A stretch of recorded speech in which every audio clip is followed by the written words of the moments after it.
Buenas tardes a todos, estimados amigos y amigas. Bienvenidos una tarde más a la Fundación Tres Culturas. Como cada último jueves del mes, nos reunimos para asistir a una sesión del programa Catedral Andaluz. Este mes de septiembre continuamos con la quinta y última sesión del ciclo El legado judío en la cultura española. En este caso, con la conferencia Las colecciones del Museo Sefardí de Toledo, que correrá a cargo de la directora del Museo Sefardí de Toledo, Carmen Álvarez Nogales, a la que aprovecho para dar la bienvenida a esta, que ya es su casa. A lo largo de este ciclo, que hoy concluimos, hemos abordado diferentes enfoques de interés que situaban la herencia hispano-judía en el centro de nuestro objeto de análisis. Así, en enero, abordábamos un interesante viaje en torno a los conceptos de arte, estética y arquitectura de la mano del profesor del grado de Historia de Arte de la Universidad de Granada, don Miguel Ángel Espinosa Villegas. El mes de febrero lo dedicamos al estudio de la ciencia y filosofía gracias a la interesante ponencia del director de la colección de estudios bíblicos, hebraicos y sefardíes del CSIC, Mariano Gómez Aranda.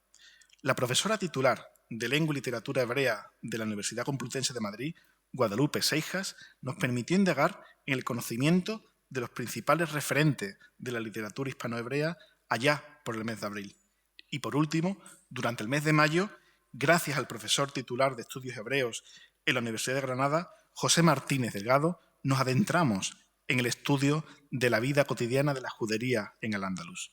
Hoy viajamos a Toledo para descubrir la colección de una de las instituciones museísticas referentes a nivel nacional e internacional en la conservación y difusión del patrimonio judío sefardí, parte también, sin duda, de nuestra identidad y de nuestra historia común como país.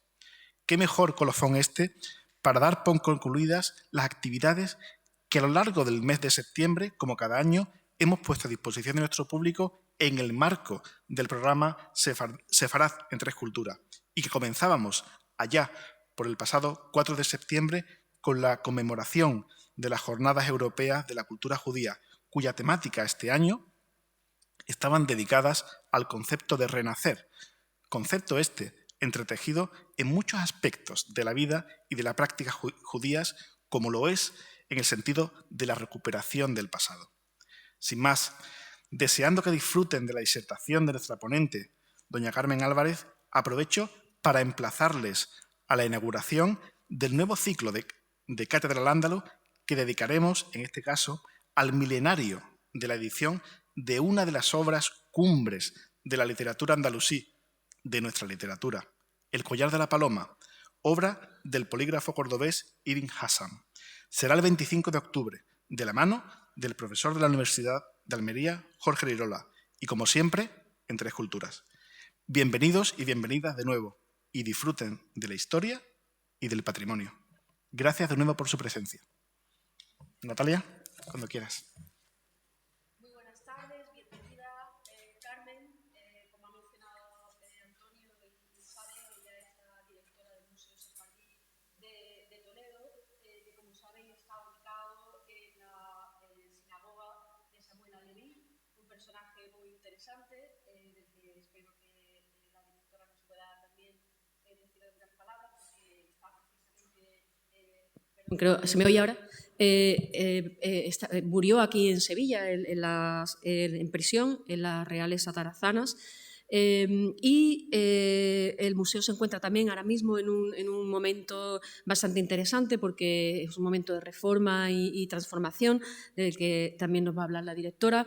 Y entonces yo lo que voy a hacer es una muy breve reseña de su experiencia profesional antes de pasarle la palabra. Carmen Álvarez Nogales es licenciada en Periodismo y en Humanidades por la Universidad Carlos III de Madrid y máster universitario en Herencia Cultural por esta misma universidad, así como máster de posgrado de Relaciones Culturales Internacionales, la Cátedra UNESCO, Universidad de Gerona. Aunque su actividad profesional ha estado desde sus comienzos vinculada a los museos, ha ejercido también como periodista cultural en diversos medios e instituciones, como miembro del gabinete de prensa en el Festival del Teatro Clásico de Mérida, redactora en la edición digital del País o en el diario El Mundo, entre otros. Su experiencia museística comenzó en el año 2009 en el Museo Arqueológico Nacional, donde trabajó en el programa Domus, centrado en la actualización, revisión y tratamiento de los fondos documentales y museísticos del Departamento de Antigüedades Clásicas, Grecia y Roma. Tras superar la fase de oposición, ingresó como funcionaria en prácticas en el Cuerpo Superior Facultativo de Conservadores de Museos, realizando su programa de formación en el Departamento de Difusión de la Subdirección General de Museos Estatales. Antes de su nombramiento como directora del Museo Sefardí de Toledo en febrero del 2020, fue responsable de la conservación y comunicación de este mismo museo durante una década. Compagina su tarea de gestora con colaboraciones puntuales como docente en universidades españolas, como la Universidad Carlos III de Madrid o la Universidad de Castilla-La Mancha, en el Máster de Gestión Cultural y Máster en Museología de ambas universidades. Participa asimismo en numerosos congresos y foros de trabajo académicos nacionales e internacionales. Respecto al tema de la ponencia de hoy, las colecciones del Museo Sefardí de Toledo, me gustaría recordar que este museo fue creado por decreto en 1964, declarado Museo Nacional de Arte Hispano-Judío en el año 68 y abrió sus puertas al público en el año 1971.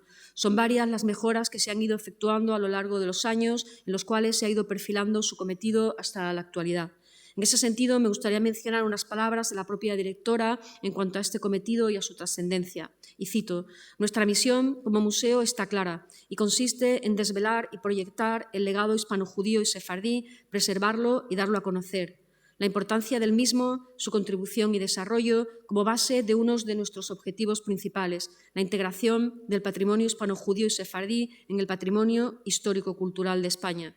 Este cometido se hace más relevante por cuanto, y cito de nuevo, el legado hispano-judío ha sufrido durante muchos años un manto de silencio, y ese silencio ha implicado, en cierto modo quizás, un desconocimiento generalizado del mismo.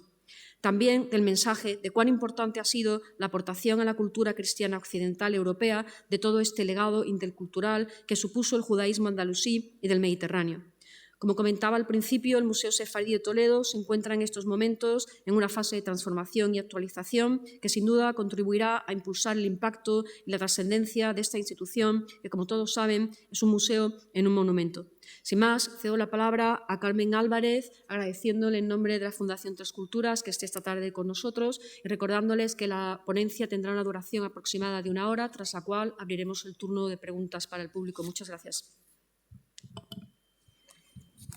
Bueno, buenas tardes a todos. Muchísimas gracias a Antonio, Natalia y a su directora, a Concha, por la amable presentación e invitación que hacen de esta ponencia que voy a ofrecerles. Es un honor estar en Sevilla, es una ciudad para mí muy querida y es un honor poder estar colaborando con esta fundación y estrechando lazos institucionales y de cooperación cultural para retomar y plantearnos en esta fase de nuestro Museo Nacional de Arte Hispano-Judío y Sefardí de Toledo un nuevo planteamiento, un nuevo futuro y quizá nuevos proyectos de colaboración más adelante. Muy agradecida por la invitación y a la vez emocionada por haber escuchado las palabras de la querida compañera Natalia. Quiero comenzar dándoles las gracias por su asistencia aquí y a todos aquellos que nos verán desde el canal de vídeos de la Fundación. Aprovechar también para saludarles y sin duda, intentar resumir en un ratito de esta tarde todo lo que supone el Museo Sefardí. Voy a hacer una breve introducción, una corta introducción acerca del valor que tiene el museo como institución, cómo se crea, porque sin ese contexto de creación del museo en la propia sinagoga de Samuel Aleví, que es nuestro edificio y nuestra sede y nuestro valor fundamental como museo, nuestra pieza central, se articula una colección, se articula un museo que está en continuo cambio y cuyo futuro se define en la palabra renovación, renovación de su colección, de su mensaje, sobre la base de todo lo anterior, con lo cual vean la dificultad de exponer en poco tiempo, sin duda, para hablar de todas las colecciones del museo, nuestro pasado, cómo se crea este pasado y cuál importante va a ser para el pasado más reciente como museo ya nacional y cuál es nuestro futuro. Pero como tengo que empezar, porque sin más vamos a ir comenzando con la exposición del contenido, por supuesto, siéntanse libres a lo largo de toda mi exposición de plantearme al final, entiendo, cualquier duda, comentario o sugerencia que quieran hacer al respecto. La presentación, perdonen porque ha habido un pequeño detalle de descomposición del formato de mi PowerPoint con respecto al equipo, pero quizá algunas imágenes las vean cortadas, pero voy a intentar ser divulgativa con las palabras que le acompañan. No puedo empezar hablando de la colección del museo sin hacer una alusión simbólica y referencial de lo que supone el Museo Sefardí como principal valor ubicado, un museo nacional dedicado al arte y a la cultura hispano-judía, ubicado en una sinagoga del siglo XIV. Como les decía, y me van a escuchar a lo largo de esta charla, la sinagoga de Samuel Aleví Abulafia es nuestro principal valor como museo, nuestra arquitectura, puesto que la arquitectura hispano-judía lo es dentro del patrimonio hispano-judío. No puede ser de otra manera que una ciudad como Toledo, referencia para el judaísmo internacional, considerada a veces como la Jerusalén de Occidente. A día de hoy, pues en Toledo encontremos 2 sinagogas enteras conservadas, como son la sinagoga de Samuel Aleví, no me gusta decir del Tránsito, pero bueno, también es conocida como Sinagoga del Tránsito, y la Sinagoga de Santa María la Blanca, que era la sinagoga mayor de Toledo. Aquí 2 imágenes que nos destacan, nos definen en nuestra colección. Además que forman parte de nuestro principal valor, que es, como les decía, el edificio sinagogal. Un detalle de las yeserías y un detalle del artesonado, de la cubierta, que tienen mucho simbolismo y que luego les voy a explicar. Bien, pues dicho esto, tenemos que hablar del valor del monumento, de cuándo se declara este edificio, antigua, como les decía, antigua sinagoga del siglo XIV, de cuándo se declara monumento nacional, porque va a ser el albor o el germen del posterior Museo Nacional. La primera imagen a la que vinculamos la sinagoga en época moderna va a ser este grabado que observan a su izquierda, que es el grabado de Jacobo Palomareus. En la serie de Toletanum Hebraorum Templum, fechado en 1752, encontramos esta imagen, esta estampa, dedicada a la sinagoga de Samuel Aleví Abulafia. A la manera de la época verán personajes en la calle, pero lo que más me interesa destacar de esta primera imagen conocida de época moderna del propio edificio sinagogal es su aspecto exterior, puesto que ha variado un poco. La sinagoga ha sufrido muchas transformaciones históricas a lo largo de su propia historia y, como pueden ver, esta fachada original nos muestra una balconada decorada con un programa de yeserías que hoy parte se ha perdido. Esto es muy importante, la arqueología del edificio, la arqueología de un edificio hispano-judío, porque es uno de los principales mensajes de nuestra colección. Y debo empezar por aquí, por su propia historia, porque la sinagoga, mandada a construir por Samuel Aleví Abulafia, un personaje sin duda con una biografía muy interesante y lo que se considera en esta época, en el siglo XIV en Toledo, que es un siglo muy rico y muy diverso desde el punto de vista patrimonial, pero también intelectual.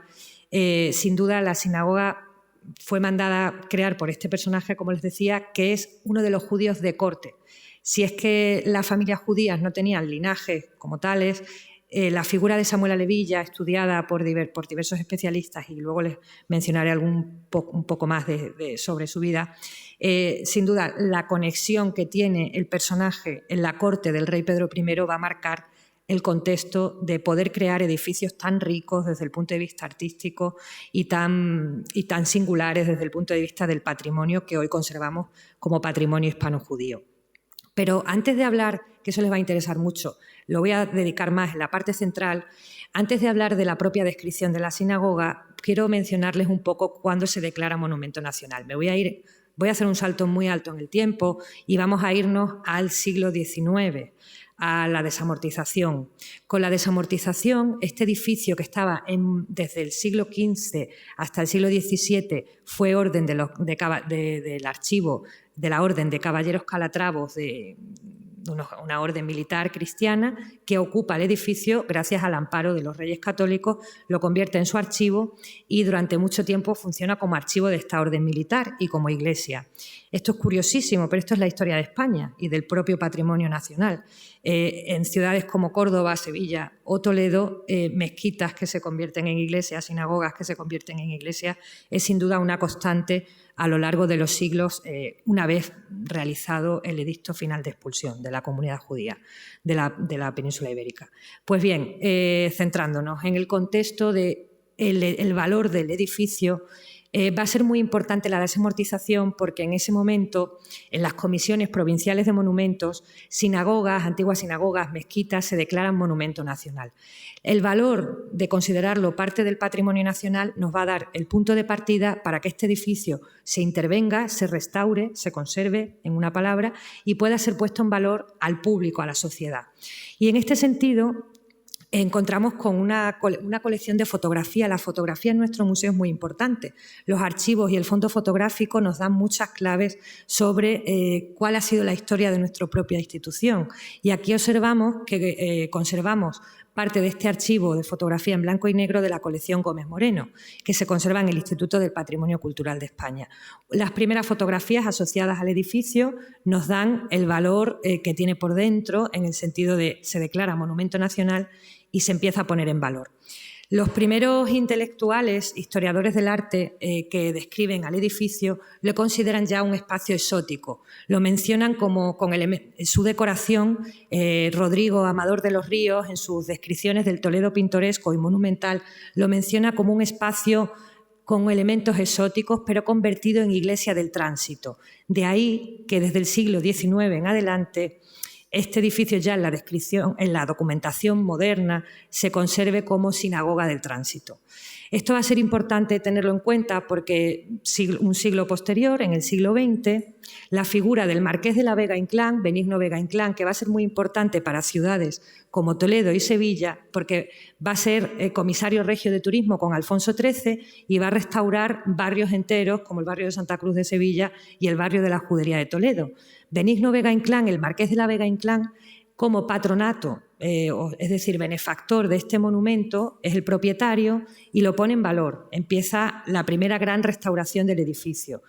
El Benigno Vega Inclán, el Marqués de la Vega Inclán, consigue, basándose en informes previos de conservación y restauración de la sinagoga, de la antigua sinagoga, como el informe de Padre Fita del siglo XIX también, donde ya se habla todo un debate en torno a no devolver el culto de iglesia a esta sinagoga de Samuel Aleví, sino que hay que considerarlo una de las sinagogas mayores de Toledo, las más singulares y, por tanto, a preservar. En la época del Marqués de la Vega Inclán, lo que se hace es una gran restauración del interior. La gran sala de oración se quita un andamiaje que había puesto el anterior restaurador del edificio, Mélida, y se quita ese andamiaje y se puede, con criterios de la época, se interviene en el edificio para ponerlo en valor y se abre por primera vez al público. Estamos hablando ya de principios del siglo XX, en época de Alfonso XIII, con lo cual, en este momento, tanto el poder público, el Ministerio de Instrucción Pública de entonces, el patronato de la Fundación Vega Inclán, con una creciente presión internacional de ciertas comunidades sefardíes, empiezan a decir que este edificio, ya declarado Monumento Nacional en 1887, tiene que ponerse en valor como museo.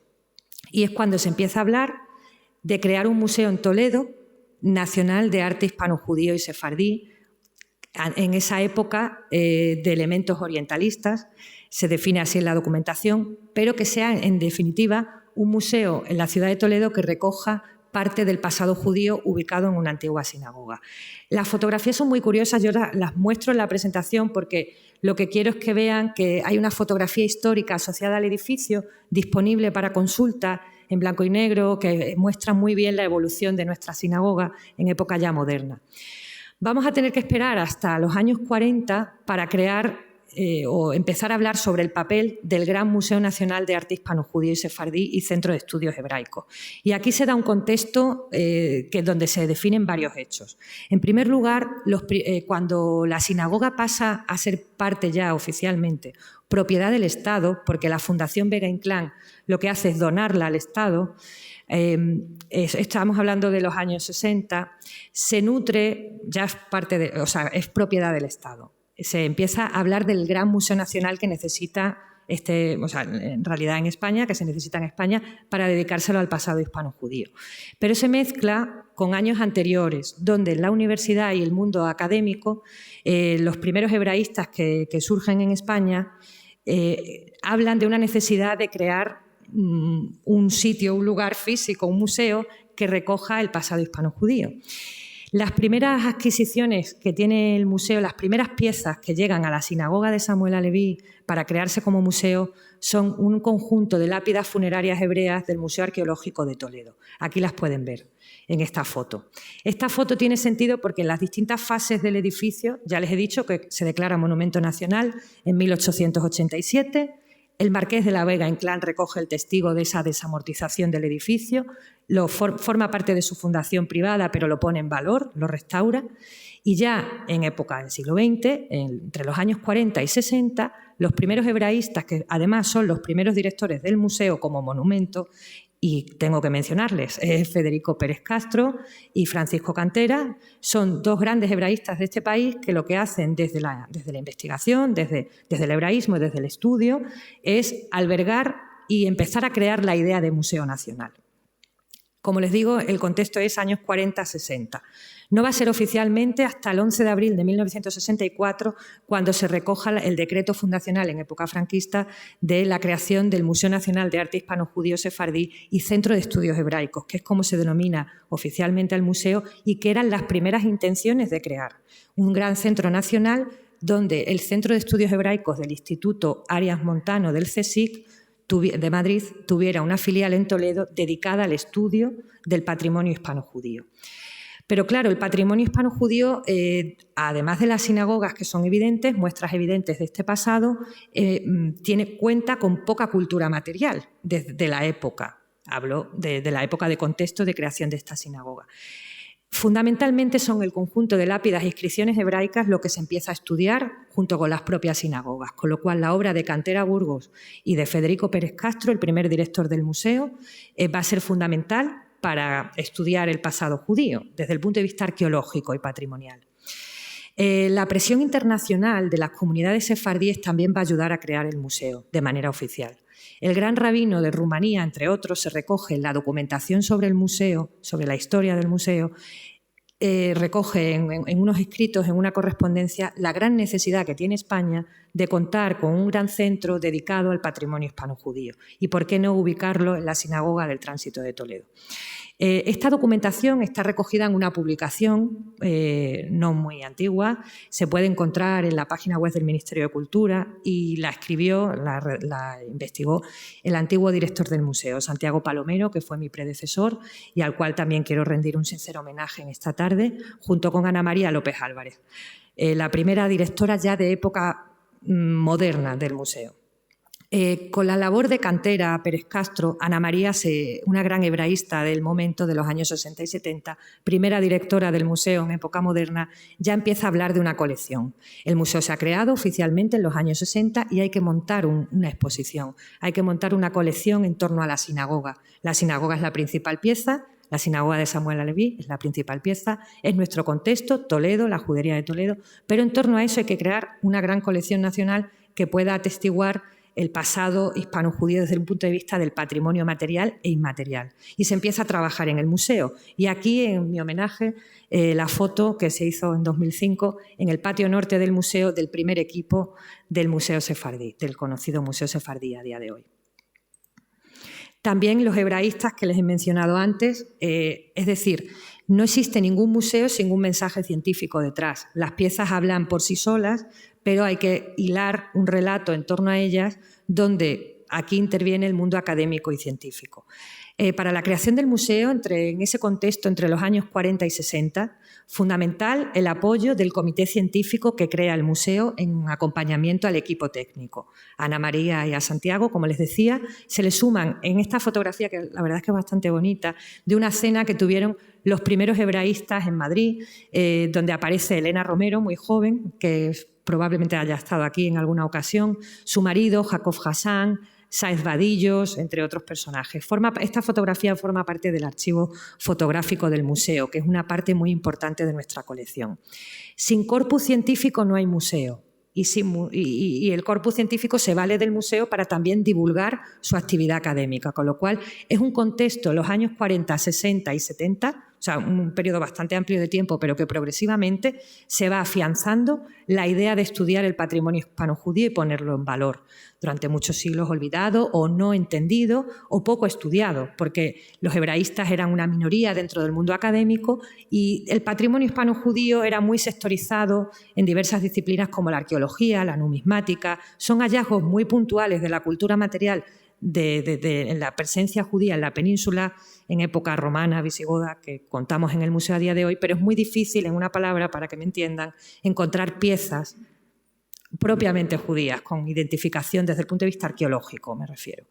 El museo se tiene que valer de este corpus científico a día de hoy para hacer una exposición permanente rigurosa que cuente un relato correcto, verídico, desde el punto de vista científico. Y aquí destaco dos publicaciones de referencia para nuestro museo, que son el programa de posgrado de estudios sefardíes, muy dedicado a la literatura, que lo coordina y lo dirige Raquel Pellet, la doctora Raquel Pellet Cuartas, Rageli, también gran amiga y colaboradora del museo desde la Universidad de Alcalá de Henares de Madrid, y Jacob Hassan como referencia tradicional con una monografía publicada por el CSIC de Madrid de estudios sefardíes. De lo poco, antes de la llegada del posgrado de Ragel y de la doctora Pellet, de lo poco publicado que vincula o que aglutina los estudios sefardíes en España. Era un homenaje a Jacob Hassan, ya fallecido hace muchos años, marido de Elena Romero, una de las principales investigadoras a día de hoy todavía en activo, aunque jubilada, pero de las personas en España más especializadas en lengua y literatura hispano-judía, en el judeo español. También nos valemos de los catálogos que se han hecho en exposiciones en años anteriores. Memoria de Sefarat lo tienen disponible en Internet, online y de acceso gratuito.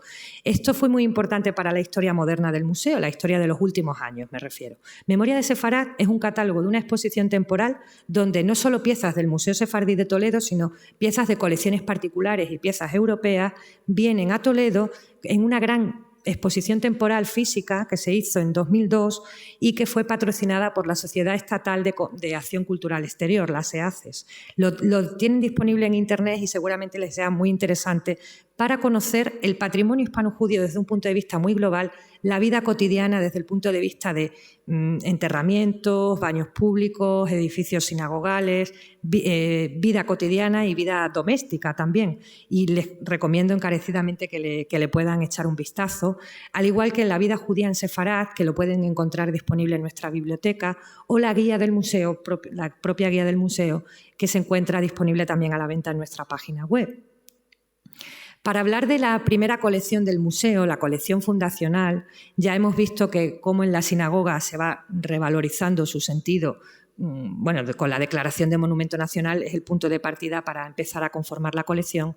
Ya he hablado de esa idea, pero también es importante que en estos primeros pasos del museo, entre los años 60, 70, cuando ya se crea oficialmente, se ha albergado, se ha trabajado en la idea de recopilar una colección permanente para el Museo Sefardí de Toledo. Y aquí tienen un gran papel las familias sefardíes españolas, de la comunidad fundamentalmente sefardí española.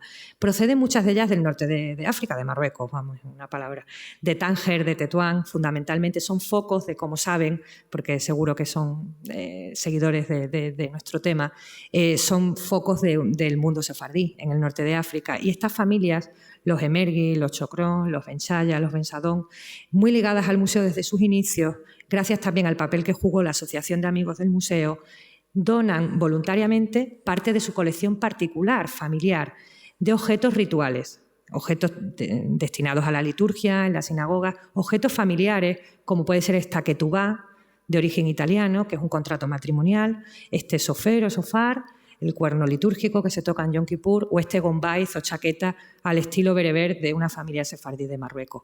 El museo lo que está trabajando a día de hoy es en darle valor a la importancia de las familias que hay detrás de estas donaciones y ponerlo en su sitio. Es decir, la colección del museo procede de diversos orígenes y uno de ellos, y quizá uno de los más importantes, es el legado sefardí español que las propias familias han donado desinteresada al museo y que la han depositado en nuestro centro para disfrute de todos, ¿no? Para disfrute de nuestra exposición permanente. Pero también es muy importante en la creación del museo y en la colección fundacional las inscripciones, lápidas hebreas fundamentalmente, piezas, los pocos bienes materiales que conservamos, muchos proceden del mundo funerario porque nos dan mucha información documental, son testimonios vivos de la comunidad judía y de la presencia judía en España. Estas piezas, en una palabra, proceden de otros museos españoles. Puedo mencionarles fundamentalmente el Museo de Santa Cruz de Toledo, que era el que deposita en el Museo Sefardí, en lo que se crea como Museo Sefardí en ese momento, el conjunto de lápidas hebreas de la ciudad de Toledo, pero museos locales, como puede ser museos de Galicia, el Museo de Rivadavia, museos nacionales como el Museo Arqueológico Nacional o museos como el Museo Nacional de Arte Romano de Mérida, en cuya necrópolis, junto a la romana, aparecen, no aisladamente, pero de forma muy puntual, un conjunto de inscripciones funerarias hebreas, en concreto 3 piezas, la lápida de Aniano Peregrino, la lápida de Justino y esta lápida sin datación clara, que está menos clara, pero que García Iglesias y diversos especialistas en este mundo funerario hispano-judío que estudian las lápidas sepulcrales hebreas mencionan como adscripción a un personaje judío. Con lo cual, estoy hablando de piezas arqueológicas, de inscripciones funerarias que se datan fundamentalmente en época tardorromana y visigoda, que proceden la mayoría de ellas,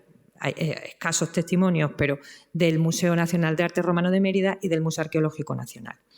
Y sobre esta adscripción de las piezas de otros museos al Museo Sefardí trabajamos a día de hoy desde el área de colecciones. Nos encargamos de la renovación de estos depósitos, de ponerlos al día desde el punto de vista jurídico y de seguir mostrándolos en el Museo Sefardí de Toledo para crear parte o que forman parte de la colección permanente. Cuando se crea ya la colección, la primera colección estable, la primera exposición permanente del museo es en los años finales de los 70-80. Se hace una exposición inicialmente vinculada al conjunto de lápidas funerarias, como les decía, que fue el primer ingreso principal del museo, y al ciclo vital y festivo, en estas vitrinas de aquí, dedicado a las festividades mayores y menores del calendario judío. Entre otros, pues, supongo que las conocen, pero luego puedo entretenerme, pero dedicado fundamentalmente al calendario de las principales festividades mayores, como puede ser Hanukkah, Pesaj o Purim, ¿no? Se hace el primer catálogo del museo en los años 80 y se recoge por categorías: arqueología, inscripciones funerarias, ciclo vital y festivo, cultura judaica, la tipología de piezas que tiene el museo. Y es un montaje, pues como pueden ver en las fotos, al estilo del momento, pues muy de los años 80, en una palabra. Se mezclan las tipologías en las salas, es un poco abigarrado, todavía el museo necesita una gran renovación y la renovación va a llegar por fases y de manera muy abrupta a veces, es decir, desde el año 85 hasta el día de hoy, imagínense, pues casi 40 años, el tiempo que ha pasado. Entonces, por los distintos equipos que han ido trabajando en el museo hasta la actualidad, que nos seguimos encargando de la renovación, pues vamos renovando nuestras salas y vamos actualizando el discurso. Y justo ahora estamos en un periodo de profunda renovación, que luego les mostraré brevemente. Más fotografías sobre el montaje expositivo. Y aquí, por destacar, una de las últimas actuaciones que hicimos en la exposición permanente. Como les decía, la arqueología como fuente principal del conocimiento del patrimonio hispano-judío. El hallazgo que supuso Lorca, a veces debatido entre los hebraístas, pero sin duda desde el punto de vista arqueológico, muy en valor la judería de Lorca y lo que supone la antigua sinagoga y su barrio de la judería, aparece en ese hallazgo arqueológico de 2015 una serie de lámparas votivas sinagogales, fechadas a finales del siglo XIV. Entonces, gracias a la colaboración institucional, la Autoridad Arqueológica de Lorca, el Museo Arqueológico de Lorca, nos cede en depósito también por un tiempo largo de tiempo parte de ese conjunto de lámparas votivas sinagogales de finales del siglo XIV. O seguimos con nuevas adquisiciones, nuevas donaciones de judíos de la comunidad judía internacional, como esta maleta que simboliza muy bien el éxodo, la diáspora y lo que supone la expulsión en España, ¿no? Esta fue, como en una palabra, por resumir, la última intervención que hemos tenido antes de la actual renovación, en la sala 3 del museo. Comparativa, estoy intentando hacerles un paseo entre el pasado y el presente y parte del futuro de las salas del museo, de su colección. Fíjense cómo era en los años 80, cuando el museo empieza ya a andar de forma más estable. Fíjense cómo es a día de hoy. La vitrina, la antigua sacristía de la Iglesia del Tránsito, durante desde los siglos XV al XVII así, la antigua sacristía, nueva sala de exposiciones del museo, la sala 4, dedicada al matrimonio sefardí, a la tradición ritual del matrimonio sefardí. Sobre eso hicimos exposiciones temporales, sobre la mujer sefardí y la tradición del ritual del matrimonio, con la ceremonia de paños, y lo pueden encontrar también en nuestra página web con bastante facilidad. Por resumir un poco la idea que les he comentado acerca de cómo se crea la colección. Desde el punto de vista del origen, creo que lo tienen claro. Otros museos nacionales nos depositan parte de nuestra colección, familias sefardíes y también adquisiciones que hace el Ministerio de Cultura y compras, ¿no? Pero desde el punto de vista de la tipología, ¿cómo son los bienes del museo? ¿Qué tipo de piezas exponen? Pues exponemos arqueología, numismática, arquitectura con la propia sinagoga y restos originales, fragmentos arquitectónicos del contexto de la judería de Toledo y de otras juderías españolas, pintura, es decir, la temática tipológica de un museo sefardí como este, el Museo Judío en España, es muy diversa porque tienes que contar el mensaje de la exposición con una serie de piezas que son, desde el punto de vista material, muy diverso, ¿no? Incluso maquetas. Vean que tenemos también maquetas en nuestra propia zona de exposición permanente, porque parte de esa cultura material, como les digo, es muy difícil de recuperar y se conservan pues, los cimientos, las bases, y las maquetas en ese sentido para un museo a veces pueden ayudar a la divulgación de nuestra colección. Esta en concreto es una maqueta de la sinagoga de Meroz, que se encuentra en Israel y era una comunidad judía muy próspera en época de persecución antijudaizante, en época romana, y este emplazamiento en Israel es muy próspero, fue muy próspero en ese momento, y aquí lo que se hizo fue reconstruir sobre los planes originales y la documentación la antigua sinagoga de Meroz, o una moneda como la moneda del Bar Kokhba, que fue un momento convulso para el mundo judío post-romano, bueno, en época romana. Y entonces nosotros partimos de un contexto, aquí pueden ver el panel actual, que lo vamos a cambiar, pero que sigue la misma filosofía, los orígenes del pueblo judío, tradiciones del pueblo judío y sus orígenes. Es decir, la arqueología bíblica, la tradición bíblica unida a los restos materiales para conformar un relato complejo de explicar, pero que atestigua muy bien el origen del pueblo judío, desde el Próximo Oriente Antiguo, cómo se va desarrollando, recogida la historia del pueblo judío en la tradición bíblica fundamentalmente, pero que la arqueología, y aquí ven piezas del Estado de Israel, también en colaboración con el museo en depósito, gracias a la autoridad arqueológica israelí, nos dan el origen, el punto de partida para conformar el relato del pueblo judío en España, de la historia del pueblo judío en España desde época romana hasta el fin de los reinos cristianos, ¿no?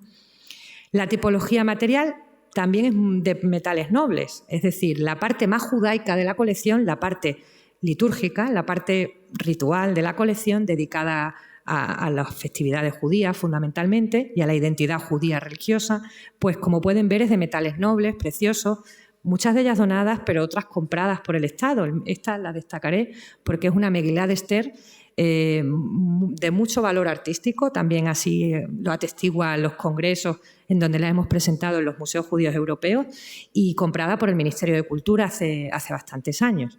O una Hanukkiyot, procede de Marruecos, o una mezuzá, también italiana. La procedencia italiana y balcánica de estas piezas es normal, puesto que, como conocen por la propia dinámica del mundo sefardí, el desplazamiento hacia el Mediterráneo oriental, ¿no?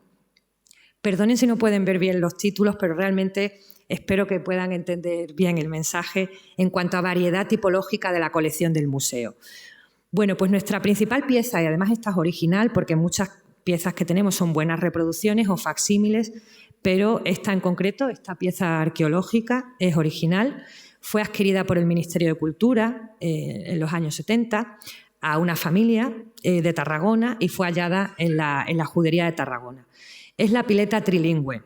trilingüe porque cuenta con una inscripción en 3 lenguas y es muy simbólica, ¿no? Contar con una pieza arqueológica de época tardorromana, porque hay algunos especialistas que la fechan en el siglo IV y otros que la fechan entre el siglo V-VII, según el contexto y por el hallazgo original arqueológico. De lo que no cabe duda es que su iconografía es muy rica. Aquí la pueden ver, que es nuestro logo del museo, además, y contamos con una iconografía ya muy identificativa de la tradición judía también de ese momento, porque aquí aparece la menorá o candelabro de 7 brazos, el árbol de la vida y un sofer o sofar.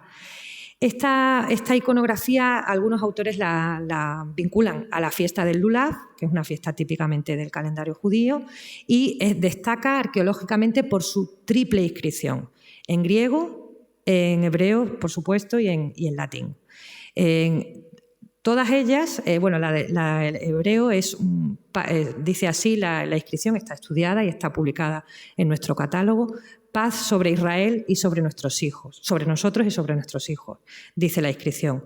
La griega se ha perdido bastante, creen algunos autores que significaría la palabra paz, y en latín pax fides, con lo cual ese mensaje simbólico ya con carácter religioso se refuerza muy bien con la tipología que tiene esta pieza, con esos orificios que para desaguar agua, y se ha identificado y catalogado como una pileta de ablución sinagogal. Es una gran referencia del mundo arqueológico de la cultura material hispano-judía, de época tardorromana, como les digo, y está en nuestra sala 2 del museo, la sala que ya empieza a explicar la llegada de los judíos a la península ibérica y el desarrollo histórico posterior cronológico, hasta el final, hasta la expulsión. La copia de las llaves de Fernando III, pues tenemos una buena copia hecha por un restaurador sevillano, Marmolejo, en los años 70. La inscripción que cuenta con esta famosa llave de entrega de las llaves de la ciudad Fernando III el Santo en 1248, tiene una inscripción en castellano antiguo, pero una inscripción en hebreo en su canto.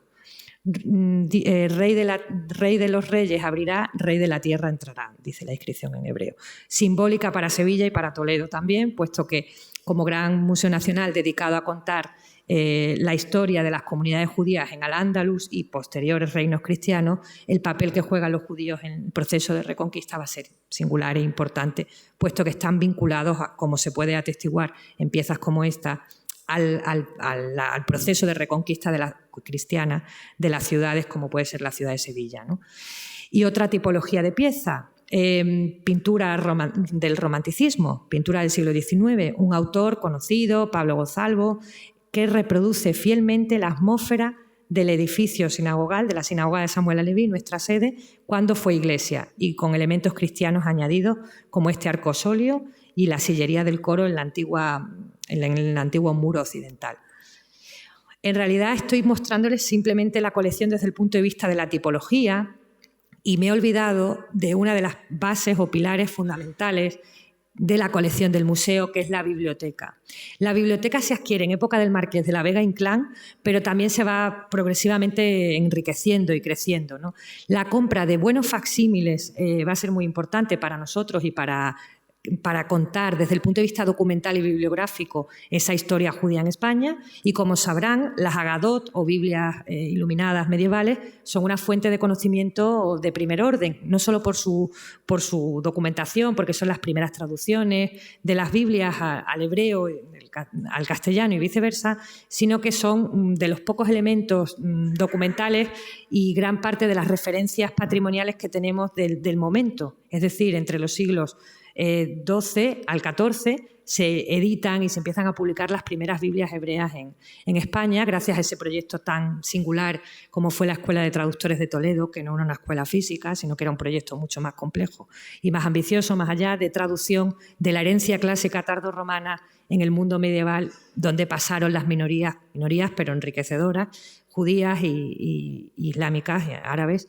al mundo medieval castellano, ¿no? Es fundamental contar con buenos facsímiles en nuestra colección, y la biblioteca del museo está desde el punto de vista científico está acreditada, puesto que forma parte de las adquisiciones que se hacen en los inicios del museo de compra de buenos facsímiles de la época sinagogal, me refiero, ¿no? del momento medieval e incluso previo andalusí.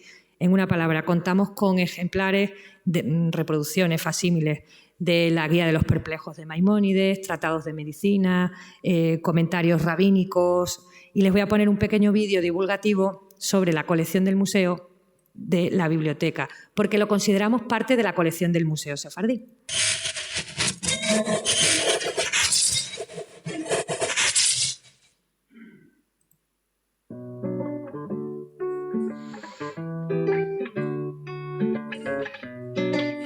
¿Sabíais que la biblioteca del Museo Sefardí contamos con una colección de más de 18.000 volúmenes?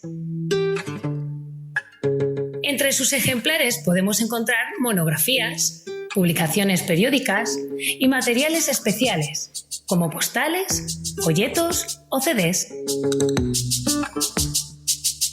El fondo bibliográfico aborda especialmente obras de historia y cultura sefardíes, pero también cuenta con publicaciones de temáticas muy diversas, como por ejemplo museología y conservación sobre la ciudad de Toledo, o sobre arte, etnología o arqueología, entre otras especialidades.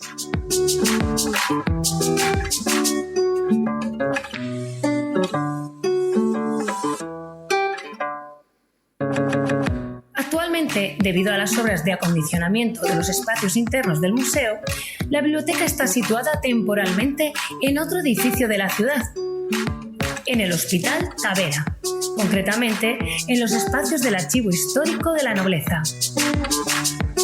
Por este motivo, permanece cerrada al público durante unos meses.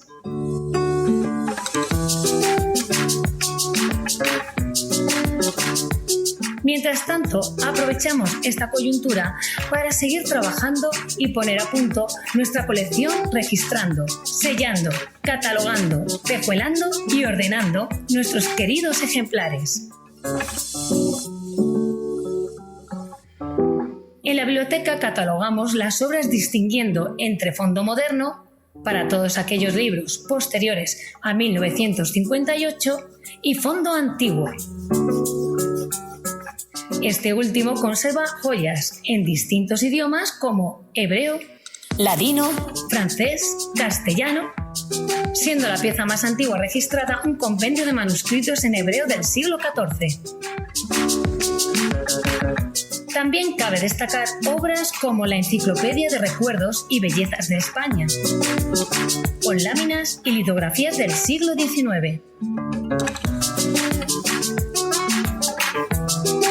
Pero, sin duda, una de las piezas más valiosas de la biblioteca es este ejemplar del libro Física Sacra que os presentamos.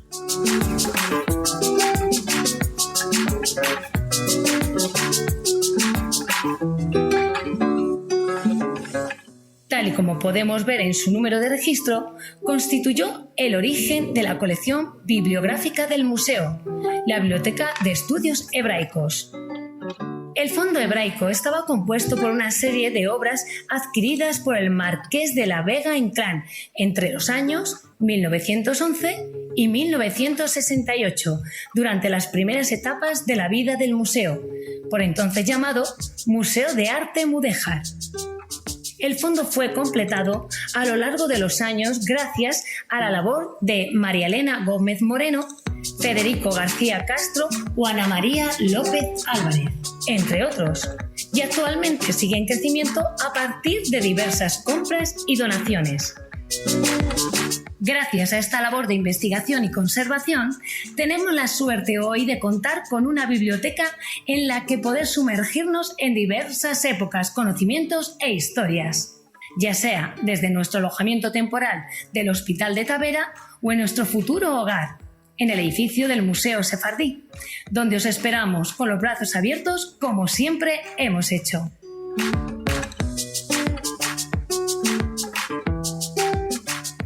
Bueno, Es muy importante la la consideración de la biblioteca como parte de la colección fundacional del museo, porque Federico Pérez Castro lo que quería, como les decía al principio de la charla, era crear un centro de estudios hebraicos, y por ello empieza a nutrir de primeros volúmenes del fondo bibliográfico del museo, pues con bastante tino y bastante rigurosidad, puesto que acude a librerías de referencia de la materia, ¿no?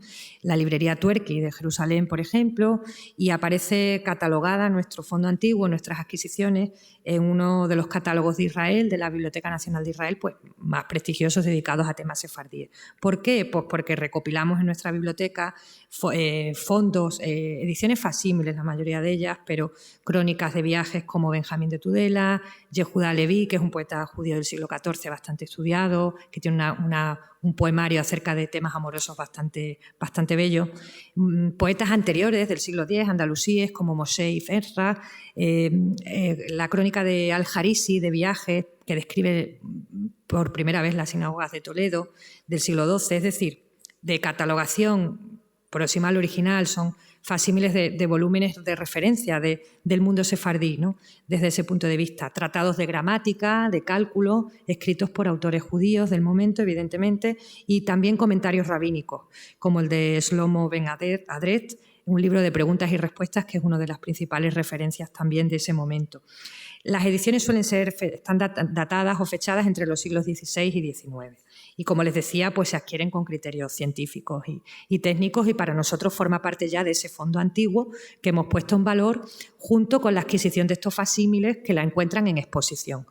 Para nuestra suerte del equipo del museo, puedo decirles, y para suerte de ustedes, puedo decirles que la biblioteca ya no está trasladada en Tavera, en el Hospital de la Nobleza, en un edificio que está a las afueras de extramuros de la ciudad de Toledo, pero sí, que es el Archivo Histórico de la Nobleza, un edificio también que merece la pena visitar, sino que ya ha vuelto al edificio nuestro de oficina y se encuentra en pleno proceso de reorganización, pero previa petición con tiempo se puede consultar parte de esos fondos. Y muchos de ellos, el fondo antiguo, el más importante desde el punto de vista patrimonial, está catalogado en el proyecto Judaica Europeana.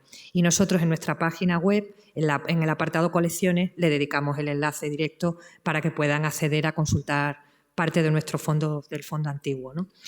A la vez que la biblioteca y el fondo antiguo, que se considera pilar de la colección a día de hoy, es el fondo documental. Y aquí las donaciones de las familias antes mencionadas, entre otras los Asser Fati, nos ceden, familias sefardíes fundamentalmente marroquíes. Hay una gran colección de fotografía histórica del siglo, finales del XIX, principios del XX, de las comunidades sefardíes de Marruecos. Y sobre este fondo, perdón, que les quería también, si puede ser, poner este enlace de acceso a la colección fotográfica del museo, porque también me parece bastante interesante.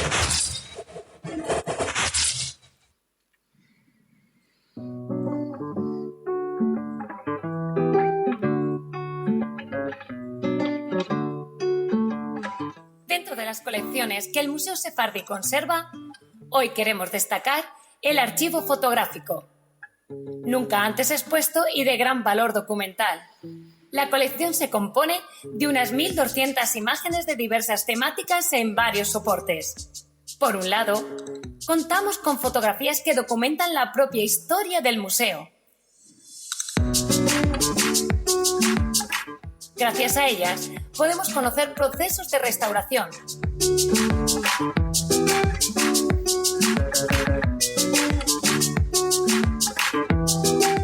diversas fases de la historia del edificio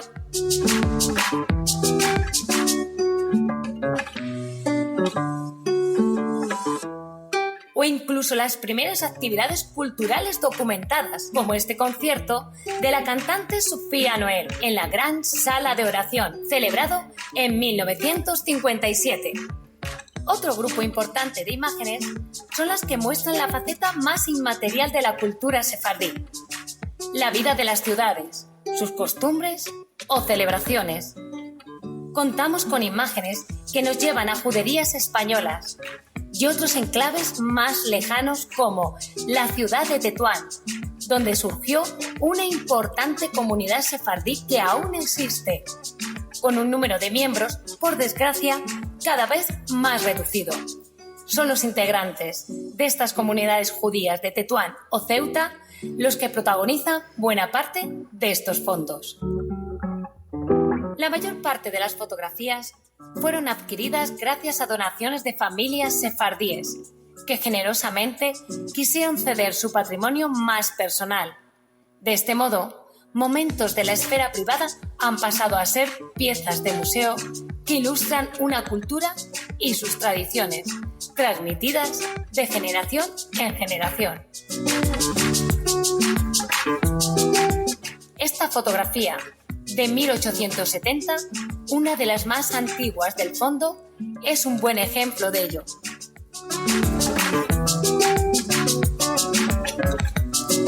Como todas las demás, al integrarse en la colección del museo, es sometida a un proceso de catalogación y estudio de la documentación asociada.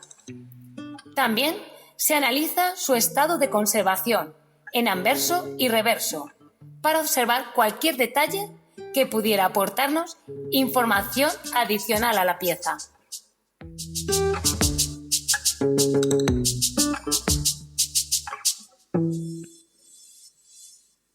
Algunas de estas fotos, especialmente las más antiguas, presentan en ocasiones fracturas o celos que deben ser retirados y sustituidos por tisús de conservación con adhesivos neutros, siempre buscando no alterar la estabilidad físico-química de la pieza.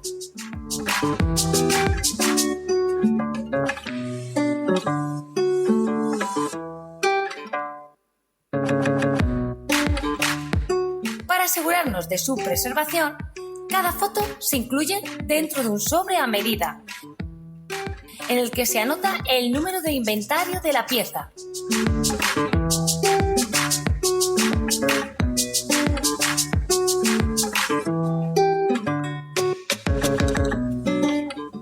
Y a su vez se almacena en cajas. De igual forma, el fondo se digitaliza y cataloga en la base de datos Domos. Estas son tareas fundamentales para cuidar este tesoro que tenemos el lujo de poder custodiar. Pequeñas historias personales, a veces anónimas, que son grandes huellas de una cultura viva.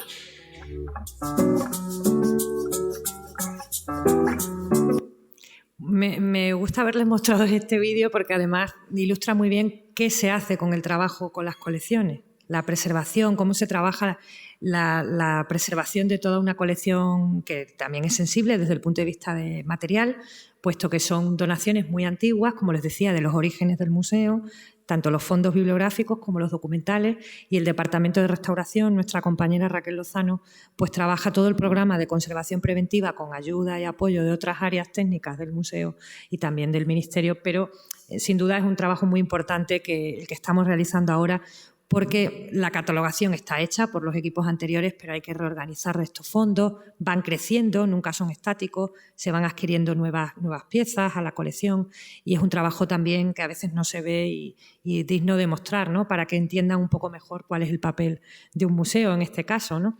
Y son curiosísimas esta colección fotográfica. Tienen la oportunidad de poder verlas gracias al proyecto del Ministerio de Archivos de Museos Estatales, Archimus.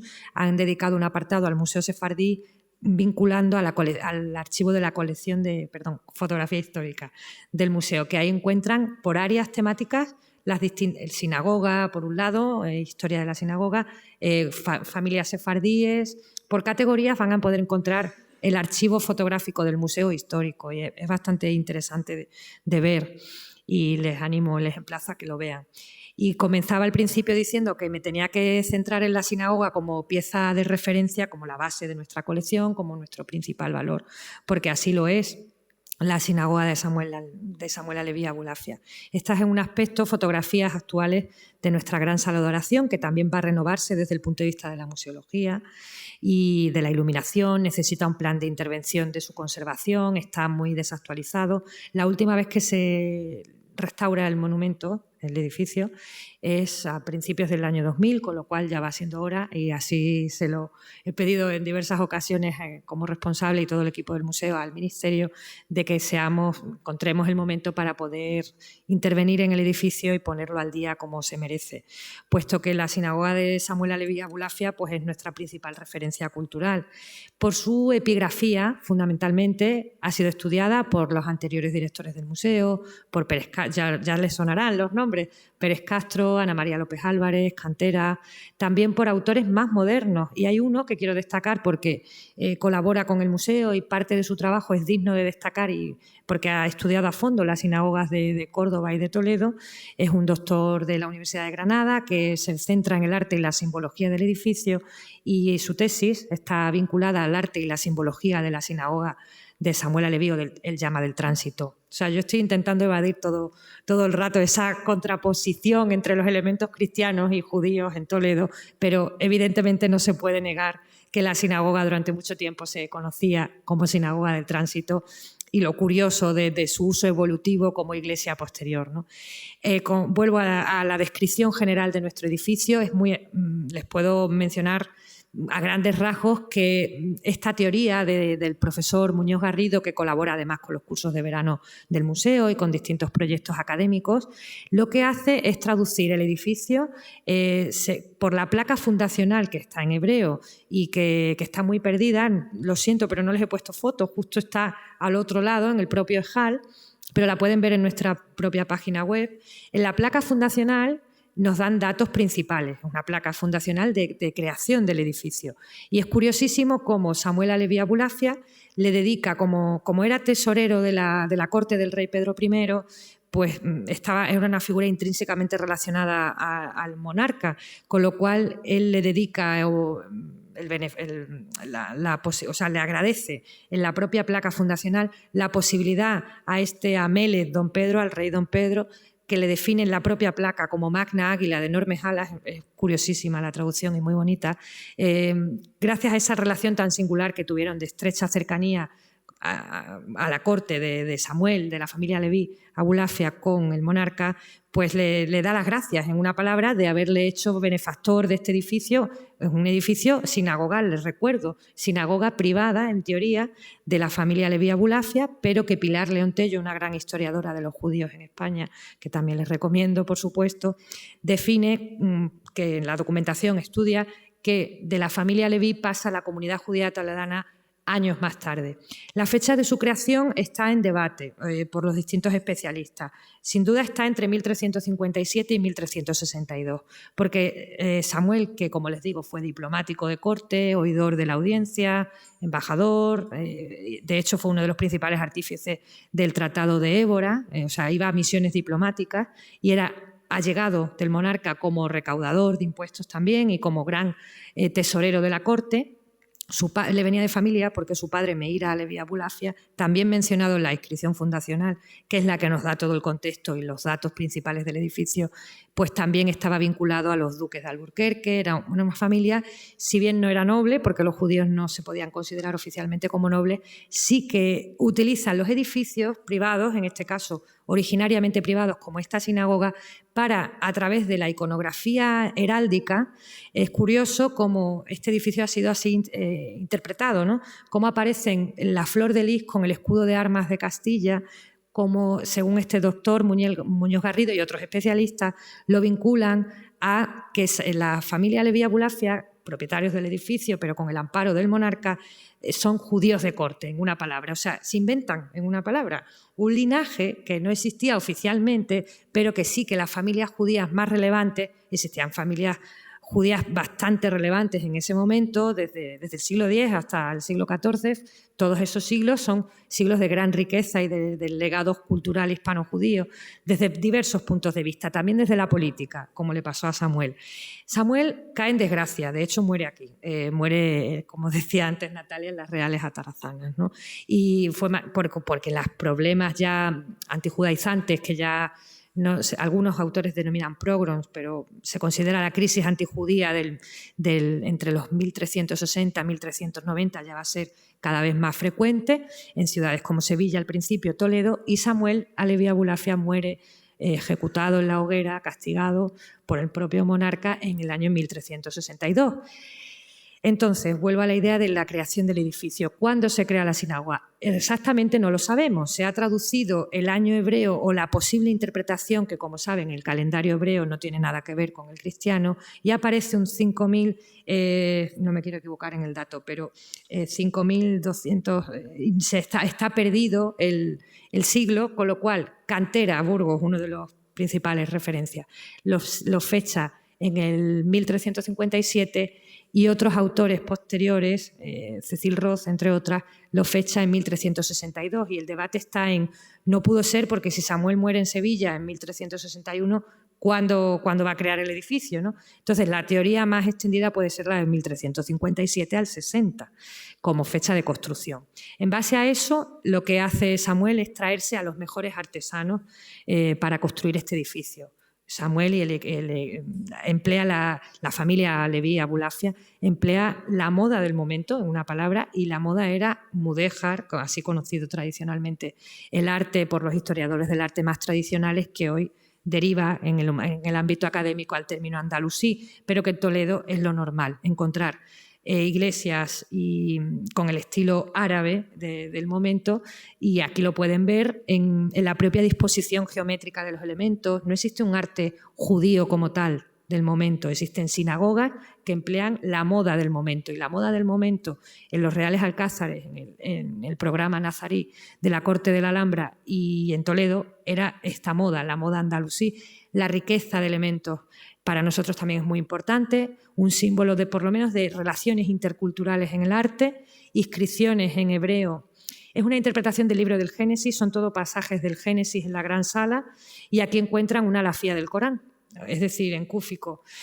Esa mezcla del uso del árabe con el hebreo nos da un contexto muy singular que ocurre fundamentalmente en Toledo en esta época, esa interrelación cultural. Algunos autores dicen que lo que pretende el creador, el benefactor de la sinagoga, que es el propio Samuel, con el amparo real, es demostrarse públicamente a través de este edificio intencionadamente como un linaje, incluso de referencias bíblicas de Génesis, evidentemente, y que donde el árabe, sin duda, en ese momento en Toledo, era el lenguaje comercial. Con lo cual, crear, para algunos autores, en una palabra, el uso del árabe en las inscripciones es como una referencia a su linaje y a su pasado, de referencia prácticamente, unas referencias bíblicas muy concretas, porque además son alafías del Corán, pero para otros autores no lo vinculan tanto al aspecto más religioso del edificio, que evidentemente lo es, sino a que quería demostrar que era un edificio desde ese sentido, desde ese punto de vista, al día en el sentido o bajo el enfoque de que el árabe era la lengua que se empleaba en la sociedad en el momento. Entonces, en cualquier caso, la contraposición de las inscripciones está estudiada y, por supuesto, es una de las principales singularidades de nuestra sinagoga, que sin duda es una sinagoga típicamente sefardí, donde encontramos esos adornos o ese programa decorativo al andalusí, y donde encontramos Kelehal, el muro el muro sagrado donde se coloca en el Arón a Codes para seguir la liturgia, se enfrenta a la Bimá o Tebá, que es el púlpito desde el cual se procedería a las lecturas sinagogales, y eso es muy típico en la estructura de cualquier sinagoga hispano-judía, también emplear en el suelo unos azulejos a modo alfombra, que vincularan ambas zonas del espacio sinagogal, ¿no? O la galería de mujeres, la antigua galería de mujeres. No voy a mostrarles muchas fotografías en detalle de la sinagoga, que es maravillosa, por dos razones. Una, porque existe una visita virtual en la página web del museo que pueden verla al detalle, y por otro lado, porque vengan a vernos a Toledo. Y ya por último, que creo que me estoy alargando ya un poquito de tiempo, la exposición permanente. La exposición permanente del museo es muy sencilla, se la he ido explicando y desgranando a lo largo de la conferencia. La sinagoga es la pieza principal, y en torno a ella, en las salas del antiguo archivo de los caballeros Calatravos, la historia judía en España desde el punto de vista arqueológico y patrimonial, el desarrollo del pueblo judío desde sus orígenes bíblicos, pasando por todos los periodos de la historia de España y los elementos patrimoniales que conservamos en el museo que atestiguan la historia de las comunidades judías a lo largo de nuestra historia, ¿no? Desde época romana hasta el final en la expulsión. Y en la Galería de Mujeres, en el primer piso, el mundo sefardí, el mundo antropológico desde el punto de vista del ciclo vital y festivo, las principales fiestas. Detalles generales de nuestra exposición permanente que pueden ver a día de hoy. No hemos cerrado en ningún momento las salas, pero tenemos que renovar e iremos alternando fases de cierres puntuales con piezas destacadas, las lápidas que les destacaba al principio como parte de nuestro origen y la Galería de Mujeres con estas inscripciones también de Salmos y de Éxodo, con tondos que conservan también inscripción en árabe, ¿no? El aspecto actual original con las yeserías originales de la Galería de Mujeres y en nuestros patios que se excavó hace tiempo y se ha vuelto a excavar, pues un barrio del siglo X y la actual excavación nos ha mostrado el ámbito doméstico de una casa de la judería del siglo XIV y les emplazo a visitarnos virtualmente el día 17 de noviembre porque vamos a dedicar unas jornadas a los proyectos más recientes del museo. Nuestro trabajo técnico consiste en el cambio de piezas, en el cambio de la colección, rotación de elementos, documentación de las piezas, del registro y labores de iluminación y de conservación y de divulgación. Aquí pueden ver distintos momentos de nuestra actual renovación y estudios científicos que también nos ayudan a conservar el edificio, pero a completar la información sobre nuestra sinagoga. Se ha hecho un estudio sobre la policromía original con el CSIC de Madrid, donde el resultado principal, y voy resumiendo, es que la mayoría de colores, los colores predominantes en la gran sala de oración de la sinagoga eran el rojo, el verde y el negro. Y se ha hecho a la vez, en paralelo, una planimetría actualizada con un estudio arqueológico de los muros, porque los muros son originales del momento constructivo de la sinagoga, pero también hay añadidos posteriores, del siglo XV y del siglo XVI. Con lo cual es curiosísimo y los vamos a presentar en noviembre en unas jornadas específicas para que lo puedan disfrutar online también. Ese estudio de los muros y de la policromía se lo muestro aquí en unas gráficas. Siento ir ya tan rápido, pero me he comido el tiempo. Y un estudio de la calidad ambiental del aire con la Facultad de Bioquímica de la Universidad de Castilla-La Mancha para ver cómo se conserva el monumento en el interior desde el punto de vista del medio ambiente, de la sostenibilidad medioambiental. La restauración última que se hizo en el museo y que esperamos poder retomar el verano que viene para poder intervenir y ponerla al día. Necesita un nuevo sistema de iluminación, por ejemplo. Los nuevos almacenes del museo en un edificio histórico, en la antigua vivienda del siglo XIV, en plena judería de Toledo, donde han aparecido material arqueológico y lo vamos a poner en la exposición nueva del museo, en la nueva exposición, la nueva renovación. Y la intervención arqueológica, lo que ha supuesto, también lo vamos a contar en esas jornadas próximas. Todo el trabajo de almacenamiento de bienes culturales es muy complicado en un espacio histórico como el museo. Tengan en cuenta que es un elemento que hay que conservar, pero que tiene un uso actual y moderno como almacén, con lo cual trabajar en esa dotación de mobiliario, en la adaptación de los elementos es complicado, en su conservación. Esto es en primicia, parte de ese material arqueológico que ha aparecido en las salas de la excavación del museo más reciente, que es material del siglo XIV cerámico y se interpreta por el arqueólogo como un espacio industrial anexo al edificio sinagogal que podría ser un centro de producción industrial. Se lo contarán más en detalle en esas jornadas que vamos a hacer virtuales y cómo lo hemos tenido que clasificar, catalogar, datar, documentar por nuestro equipo de colecciones, Guillermo de Rojas, nuestro actual conservador, Raquel Lozano, la restauradora, cómo se almacena, se embala, se protegen los bienes. Distintas fotografías ya súper recientes del proyecto actual del museo, en lo que estamos trabajando. Han aparecido hasta restos óseos en la excavación de la actual oficina, que, como les digo, era una casa del siglo XIV, una vivienda que se interpreta con un uso industrial, de fábrica. Y incluso ha aparecido un objeto cerámico de la época, con lo cual lo vamos a poner en valor y a contextualizar en la exposición. Y ya por último, ultimísimo, el Museo de Santa Cruz nos quiere donar piezas de la judería de Toledo excavadas en años anteriores. Estos de los pocos elementos que se conservan justo después de la expulsión de los judíos de la península. El fenómeno converso en Toledo es muy vivo y se conservan algunos documentos, este es uno de los pocos, y una serie de retratos sefardíes hechos por Daniel Quintero, que ya intervino en el museo y nos ha donado piezas en la colección del museo pero retratos de Yves Gabirol, de Yves Thibon, de Maimónides, de la reina Esther, retratos podríamos considerar de la mitología de la Edad de Oro del mundo sefardí, ¿no? Que nos va a ceder en exposición y que vamos a exponer algunos de ellos. Y hemos participado en la exposición Juifs d'Orient del Instituto del Mundo Árabe de París. Este año hemos prestado piezas, aquí pueden ver una reproducción de nuestra sinagoga. Hemos hecho, no se lo voy a poner por falta de tiempo, una exposición temporal virtual sobre los judíos en la corte de Alfonso X, celebrando el aniversario este año de Alfonso X, que como saben nació en Toledo y como saben también fue el verdadero artífice y creador de la Escuela de Traductores. Y luego, ya por último, conclusión total, el programa de divulgación que va asociado a la colección. Nuestra colección tiene que ser contada para todos los públicos, con lo cual en nuestro canal YouTube los vídeos que les he mostrado antes forman parte de una serie dedicada a la obra y renovación del museo. Lo pueden consultar cuando quieran. Y luego, otro contenido virtual que tenemos interesante, festividad y gastronomía en la tradición judía. En la Galería de Mujeres, como ha estado un tiempo cerrada por la propia remodelación, pues como tenemos la parte del ciclo vital y festivo, las festividades judías las hemos contado en esta serie de vídeos del canal YouTube. El archivo del museo, que ya se lo he explicado, contiene fotografía histórica de primer orden, el trabajo que se hace en el archivo y el papel institucional que tiene el museo como centro nacional es muy importante y se refleja de vez en cuando en el programa institucional que lleva a cabo la dirección del museo, en este caso con el equipo, ¿no?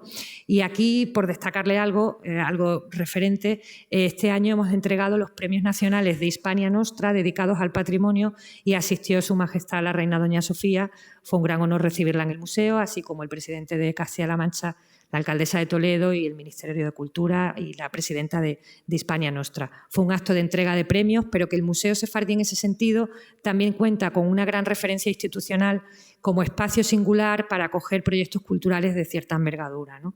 O la celebración de las festividades judías in situ con la Comunidad de Madrid, Judía de Madrid, o con la Embajada de Israel, como Hanukkah en Toledo, que se celebró el año pasado y que este año volvemos a retomar gracias a la colaboración del Centro Sefarad Israel y de la Embajada de Israel, así como de la Federación de Comunidades Judías de España, que nos apoya en la mayoría de nuestros proyectos, ¿no? Y por último, ya para despedirme, que me he pasado de tiempo, lo siento, el decreto de creación del Museo Sefardí de Toledo recoge esta frase que me parece muy interesante. Cuando se crea, recoger en el contexto que no exista marco más venerable que este para mantener y estrechar los lazos que secularmente han vinculado a los sefardíes a España y para recoger los testigos de la cultura hebraico-española, pues es un gran reto y una gran responsabilidad que asumir como museo. Ponerse al día como un museo moderno, actual y accesible para todos los públicos es otro de los grandes retos y allí estaremos a disposición de todos ustedes para poder seguir creciendo como institución, ¿no? Muchísimas gracias y si tienen alguna pregunta, a su disposición.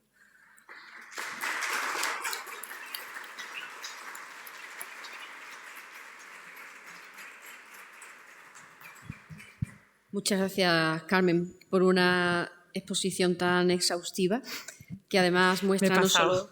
No pasa nada. Que además muestra que no solo diriges una institución muy interesante, sino que además se encuentra en un momento realmente efervescente, ¿no? en todos los sentidos. No sé si a alguien le gustaría preguntar algo. Si no, voy yo preguntando algo, si acaso.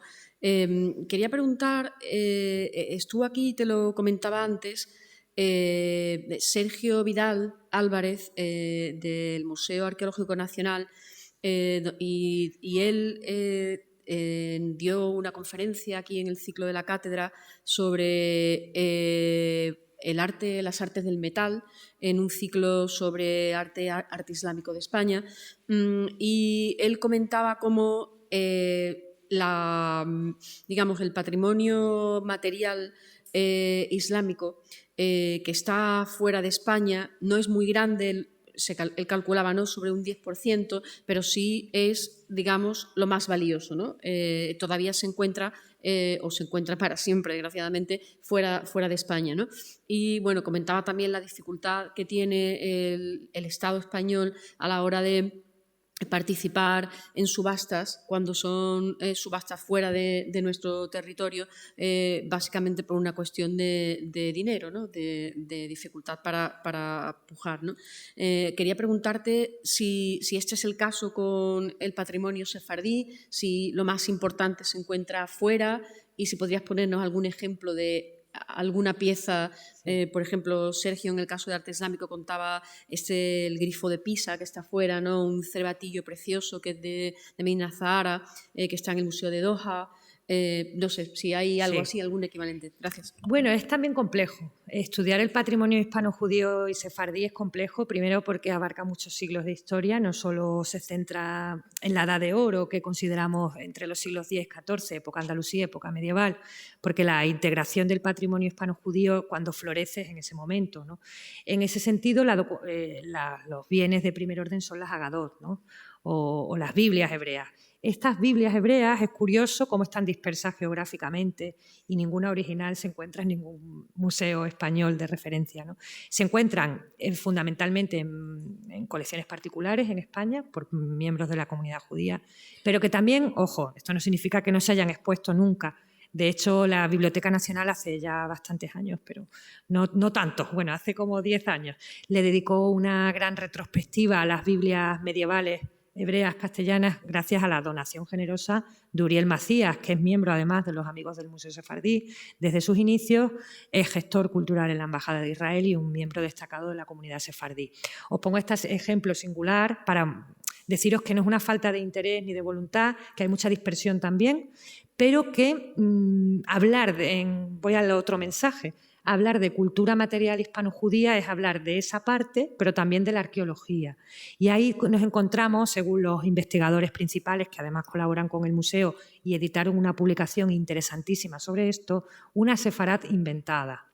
El riesgo que tiene hacer divulgativo un patrimonio, como puede ser el patrimonio judío en España, pues crece el interés por conocer el pasado judío de España, lo consideramos parte de nuestra historia, ha sido poco estudiado, progresivamente se va estudiando cada vez de forma más sistemática o rigurosa, desde el punto de vista patrimonial, no desde la lengua, que eso ha existido siempre, como habrán visto en la exposición por los hebraístas españoles. Pero desde el punto de vista patrimonial, esta publicación hecha por Javier Castaño, uno de los principales investigadores del mundo judío en España desde el punto de vista patrimonial, destaca el enorme riesgo que podemos correr o el peligro a la hora de interpretar estos restos.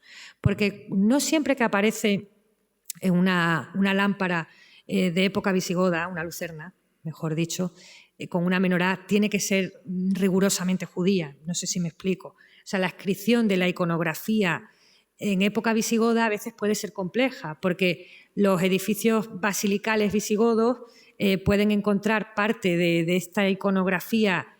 Algunos es fácil de identificar a priori para algunos autores, pero para otros va mucho más allá si no aparece una inscripción, por ejemplo, que lo sustente, como es el caso de la pileta.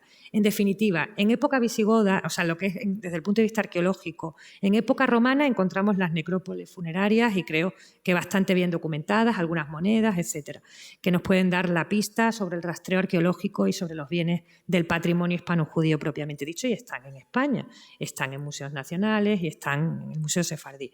Pero desde época visigoda en adelante nos encontramos desde el punto de vista de la arqueología en la complejidad de interpretar estos restos.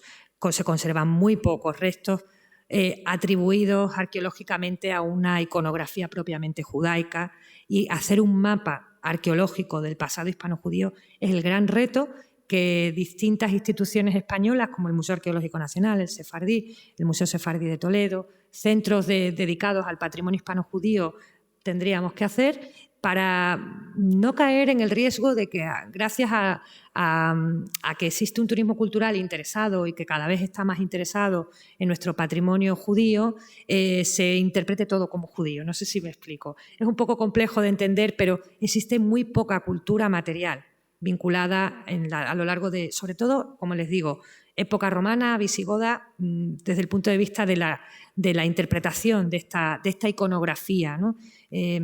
Hay otro caso que es muy discutido y debatido por distintos especialistas, que es el de la sinagoga de Elche, sinagoga o templo visigodo. O sea, basílica visigoda o sinagoga. Está el debate científico, la arqueología hispano-judía sobre qué considerarlo, porque aparece un mosaico con una escena cristiana muy referencial al pasaje de Jonás y la ballena en concreto, que se identifica por parte de algunos arqueólogos por la inscripción que lo sustenta como un edificio sinagogal del siglo IV y otros autores pues no lo consideran un edificio sinagogal. Con lo cual hay todo un debate en torno a cómo interpretar estos elementos patrimoniales. Y luego ya de época moderna, colección judaica como tal, Europa conserva ingentemente en los museos judíos europeos pues gran parte de ese legado sefardí también en otros países, como por ejemplo la sinagoga portuguesa de Ámsterdam. El Museo Judío de Ámsterdam conserva una colección judaica ritual muy interesante de origen sefardí portugués, pero de origen sefardí castellano también. Entonces es un mapa muy complejo que está muy disperso geográficamente, pero aquí la importancia de ese legado judaico, por ejemplo, de los objetos ceremoniales o de la liturgia judía, está en manos de las familias, en manos privadas, con lo cual es uno de los datos más curiosos quizá a destacar, y cómo ese papel de donación, de vinculación con los museos puede ser muy importante para seguir conservándolo, ¿no?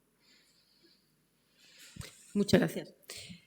No sé si hay alguna pregunta más, y si no es así, pues entonces vamos a concluir aquí.